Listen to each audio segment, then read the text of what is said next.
Part 55. Der, der. Naira menatap layar ponselnya. Naira menghela nafasnya dengan sangat berat. Naira melihat ada pesan masuk dalam ponselnya. Angkat teleponnya atau akan kuhukum kau seperti malam itu. Dasar beruang kutub, sungut Naira. Ingin rasanya Naira membanting ponselnya, tapi diurungkan oleh Naira karena sangat sayang untuk merusak ponsel yang sangat mahal itu. Halo, ujar Naira dengan ketus. Tidak bisakah suaramu itu lebih lembut lagi? Pinta Kenzo. Ya Tuan Kenzo. Naira berusaha selembut mungkin dengan menahan amarah di dadanya. Good girl. Aku hanya ingin memberitahumu, dalam 3 hari ini aku ada pekerjaan di luar negeri. Kau harus baik-baik di rumah, oke? Kenzo berbicara dengan suara yang sangat halus. Jimmy yang mendengar nada bicara tuannya itu tersenyum-senyum sendiri. Asik, akhirnya, teriak Naira. Hei, gadis bodoh, kau itu senang sekali aku pergi, geram Kenzo. Tuan Kenzo ini baru saja bersikap lembut, sekarang sudah kumat lagi, gumam Jimmy dalam hati. Naira yang menyadari dirinya keceplosan langsung menjauhkan ponselnya. Naira, kau ini bodoh sekali, gumam Naira dengan lirih sambil menepuk kepalanya. Kalau aku senang memangnya kenapa? Kau itu sadar beruang kutub, semalam kau sudah menyakitiku, tapi tidak ada kata maaf sama sekali darimu. Gerutu Naira pada Kenzo. Menyakitimu? Bukankah aku memberikan kenikmatan padamu? Ujar Kenzo tersenyum licik. Kau, dasar beruang kutub mesum, gumam Naira. Hahaha. Kenzo tertawa dengan keras. Kau ini dasar gadis bodoh. Apa kau lupa aku suamimu? Mesum dengan istri sendiri itu tidak apa-apa, bukan? Kenzo tertawa lagi, lalu terdengar bunyi tut, tut, tut. Sial, berani-beraninya dia mematikan ponselnya, ujar Kenzo. Kenzo mencoba menghubungi Naira kembali, tapi ponselnya tidak diangkat juga. Kenzo pun mengirim pesan lewat ponsel yang penuh dengan rasa kesal.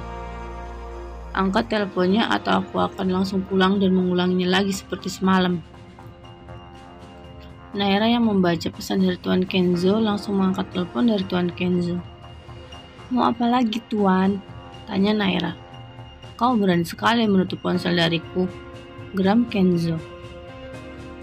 Karena kau itu jahat, tidak punya perasaan. Oke, aku minta maaf padamu. Apa kau masih sakit? Tanya Kenzo. Naira yang mendengar perkataan dari Tuan Kenzo hanya diam saja. Dasar beruang kutub. Benar-benar di otaknya itu selalu mesum, gumam Naira dalam hati dengan wajah merah merona. Naira, apa kau mendengarku? Tanya Kenzo. Ya, aku mendengarmu, jawab Naira. Aku minta maaf karena memaksamu. Aku akan memaafkanmu asal kau janji padaku. Janji apa? Kenzo menaikkan kedua alis matanya. Kau tidak boleh menyentuhku lagi, pinta Naira dengan penuh harap. Kalau untuk itu aku tidak bisa janji, seringai Kenzo. Kau ini tadi bilang minta maaf, tapi kau tidak mau menuruti permintaanku, sungut Naira.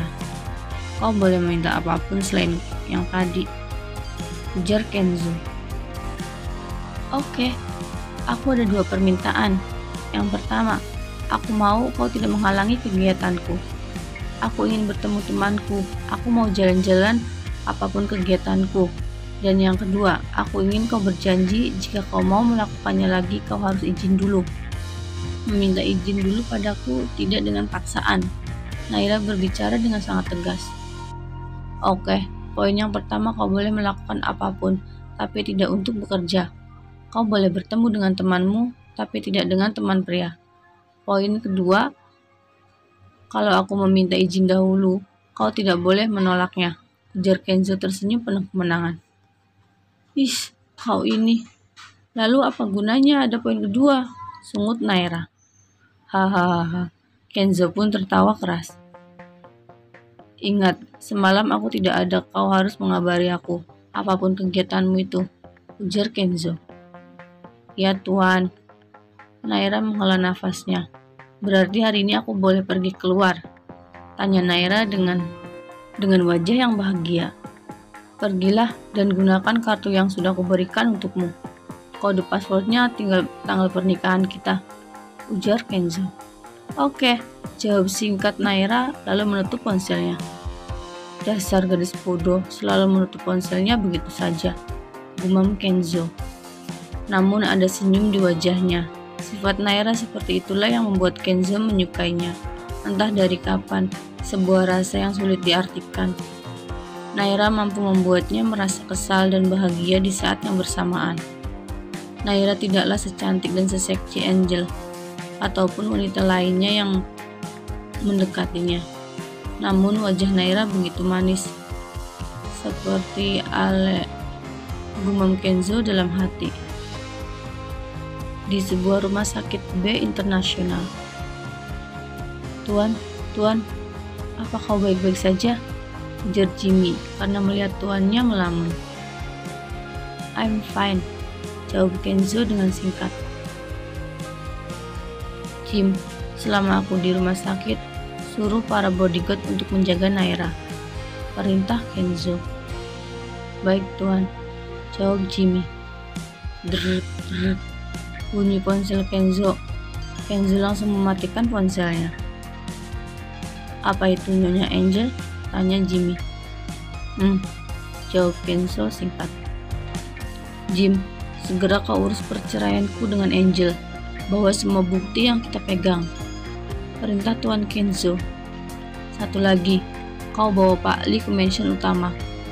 Baik Tuan. Tuan, apa kau dan Nyonya Naira sudah?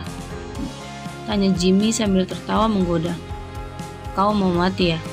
Hardik Kenzo. Tidak Tuan, aku permisi Tuan.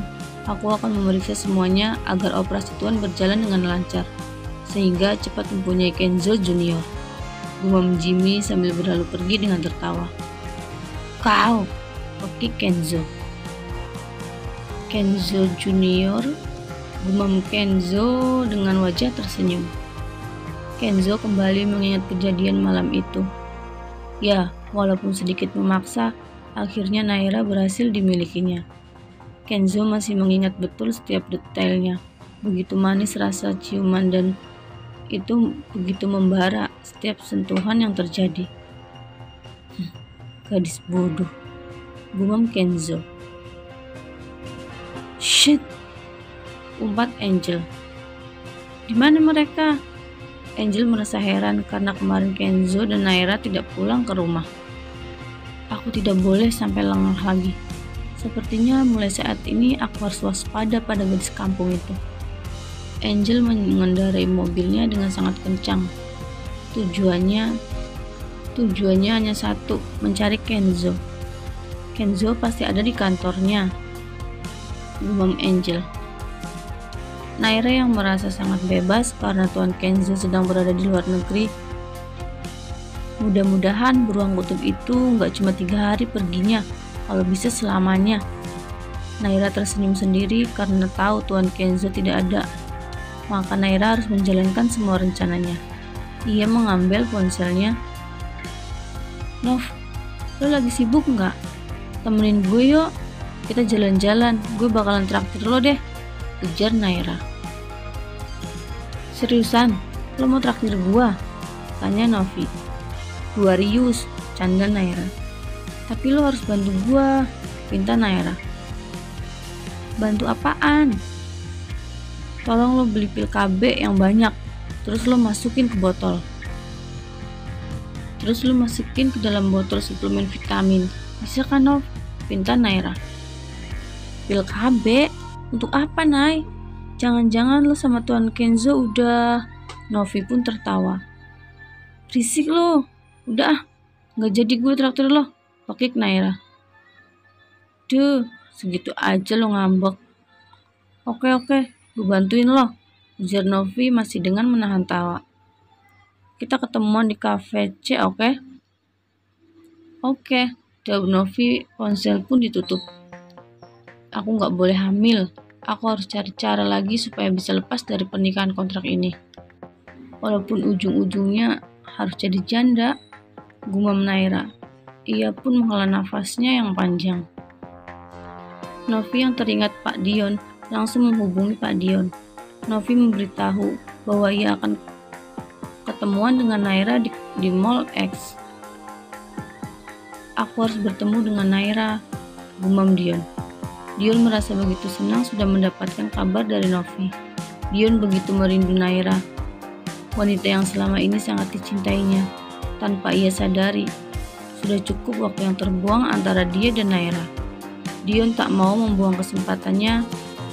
Ia akan memperjuangkan Naira, wanita yang sangat ia cintai dan sayangi. Dion pun bersiap-siap untuk bertemu dengan pujaan hatinya.